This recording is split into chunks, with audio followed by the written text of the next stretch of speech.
mga mare, samahan nyo kami sa kaganapan natin sa buhay. Araw-araw kasi tayo mga mare busy. Kaya naman gusto namin kayong isama. Pupuntahan tayo kaya naman sumakay tayo ng tricycle. Dito sa may San Marcos tayo bumaba. Para dito tayo mag-aabang ng jeep papunta naman sa Vista Mall, sa tapat ng Vista Mall. Dun kasi tayo pupunta mga mare at kasama ulit natin yung kapatid ni Pangit. At eto na nga siya. Ito pala to sa Pampered Palette Beauty Wellness Hub sa Malolos. Pat lang siya ng Vista Mall. Nakakatawa nga mga mare, hindi namin alam to kanina kung saan pa kami pumunta. Ito lang pala. Ito pala yung mga ino-offer nila. Pagpasok mo sa loob, makikita mo agad siya. Ito oh. At naupo muna nga kami. Papamassage pala si Pangit saka si Mama. Habang nag-aantay kami, ito, nagkukwentuhan kami ni Mama. Akin naman, magpapamani at pedi daw siya. Nagninul extension din pala siya lang mga mare. Ito yung pwesto nun. Ito nga si Doc. Kakatuwa nga mga mare, lahat dito ng tao nanonood sa atin. Kaya naman tuwang-tuwa sila nung nandito tayo. Ang sarap lang sa pakiramdam. Bago yung mga mare, eto sinukatan muna ako ng salamin. Meron din pala silang ganito sa loob. Ang hindi nakakala, malabo na po yung kaliwa kong mata. Nasa 350 na po yata yung grado. Pag naglalakad po ako, blurred na po yung mga mukha ng tao. Kaya minsan kapag hindi malapit, hindi ko po napapansin. Eto na nga yung kay Mama, sinisimulan na maya-maya lang magpapamassage siya at eto si Naki. Tuwa lang din kami, nandito si Naki at least napaparanas namin sa kanya to. Mamaya nga lang, pinayakit na si Mama sa massage room at eto na nga si Pangit. Ito mga mare sa gusto ni Pangit kasi nga sakit to ng mga katawan niya. At talagang pinush na magpamassage ngayong araw. Lagang marerelax ka sa tugtog nito mga mare. Dok nga mga mare, siya ang nag-video kaya nahihiya ako. Maraming salamat po. Mga kay Naki, sinisimulan na. Tahimik lang siya oh. Papedi pala tayo mga mare pero bago yung nagpaputs pa muna tayo. Hindi palang mga mare tinatawag na hands pa yata tawag din. Nakalimutan ko. Sarap sa kapakaramdam lalo na dito. Sana magpamassage mga mare keso limit lang yung oras namin kasi may pupuntahan pa rin kami pagkatapos dito. Hindi ko na masyado na videohan yung pagmamassage pero ito yung paglalagay ng candle sa tenga. Para ma-relax din daw yung tenga mga mare. Ang ganda ka daw yung tunog niyan parang ulan sabi ni Pangit. Serve naman to ni Pangit mga mare dahil sobrang pagod ng pag-e-edit niya, pagbibideo at eto nga si Mama nung pinamassage na iyak pa kasi ang sakit daw. Kinanyan din siya mga mare, sarap na sarap siya nakaigrip nga daw siya. Tapos nga nating malinisan, eto magpapaano ako ng pilik mata ipapataas ata tawag. Dahil na nga nililinis lang, ayaw ko ng station mare para ang bigat niya, hindi ko kaya. Nahirapan pa nga ako dito kasi syempre first time lang. Haba naman yung pilik mata ko mga mare, kaya naman gusto ko lang yung ganito para lang mabuhay yung mata ko. Ano ko ba kung ano sinasabi ko ba't kwento ko dyan ng kwento at ayun nga mga mare ngayon ka lang to nakita ko ano pinagagawa sa akin. Ginaganyan nga ako ni ate, napaisip ako parang kailan lang pinapanood ko lang to sa mga ibang babae. Tapos ngayon nararanasan ko na siya, wala talagang imposible basta magsisikap tayo. At eto nga si Mama pagkatapos mag-massage, nagkape pa talaga. Grabe mga mare, katanghalian ba't naman kaya ganun mga Pilipino, tanghaling tanghali, kaping ng kape. Tipong kahit sobrang init tapos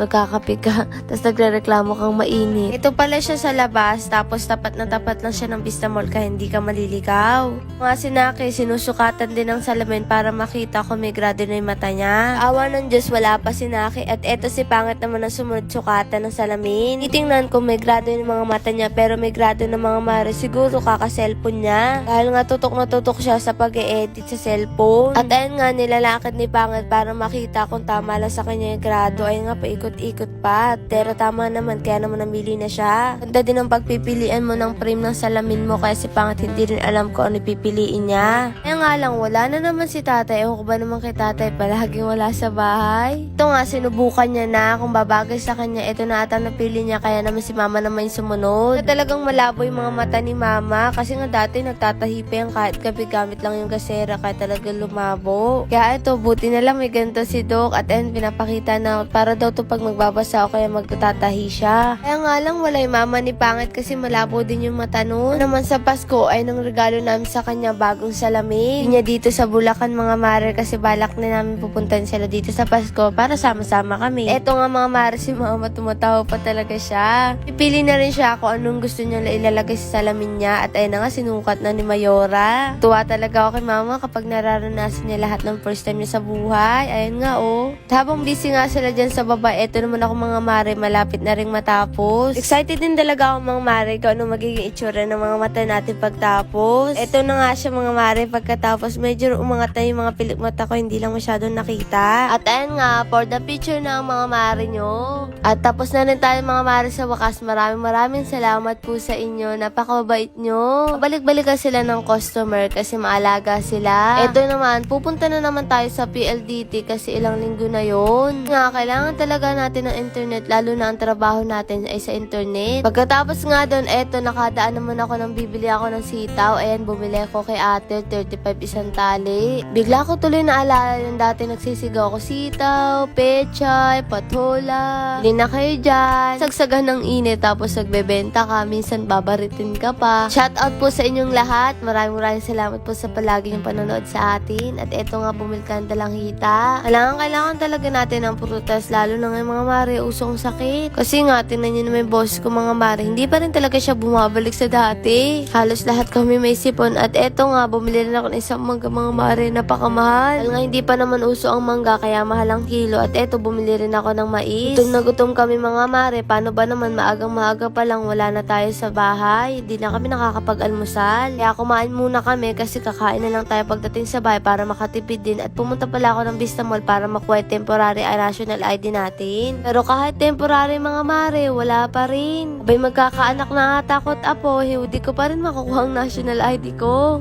Ginawa ko na nga lang, dinaanan na natin dito yung salamin para makuha na natin. At eto nga pagdating namin nakalab sila ate, salamat po. Nakakatuwa lang na natutuwa sila sa atin. Tingnan nyo naman yung mga ngiti nila.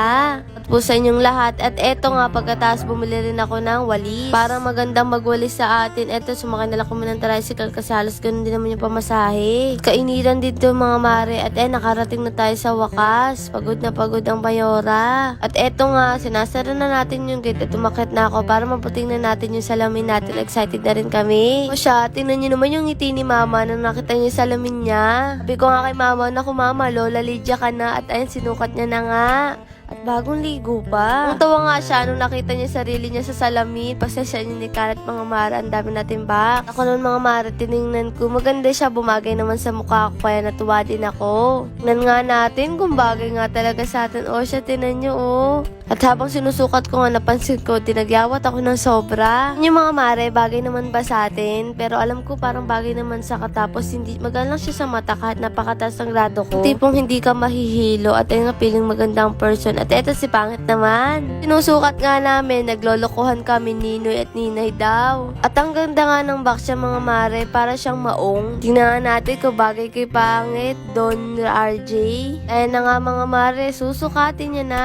Pogi-pogi naman ni pangit. Ganda-ganda talaga ng ngiti niya. At eto nga, parehas kami na sa salamin. Ang maganda at magpapapogi for today's video. Tapos nga mga mare, eto, kumain na tayo. Eto pala yung ulam natin mga mare, kanture ata to tas maling. Nagsasabi na naman dyan, bakit kami lamesa naman, andito na naman tayo sa psych. Ewan ko ba mga mare, mas gusto namin dito. Pero kung sa time mas komportable, dapat ay nang gawin natin. At eto nga may dumating na package. Yung ibang araw naman to mga mare, ewan ko kung ano yung laman nito kasi hindi naman namin alam. May kabigatan din siya. Ano kaya to mga mare, tingin nyo? Maraming salamat po kay Ma'am Melo Gosom sa pagpapadala nito.